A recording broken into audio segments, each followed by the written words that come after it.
Witam.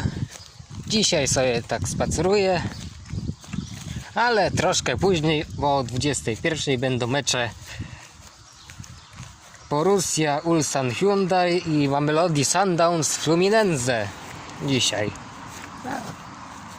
Niektóre mecze będę oglądał, niektóre nie, ale ten akurat Mamelodi Sundowns versus Fluminense będę oglądał. I będę kibicował Mamelodi. Niech awansują z grupy. Niech pokonają Fluminense. Może i będzie niespodzianka, ale... A wy za kim będziecie dzisiaj?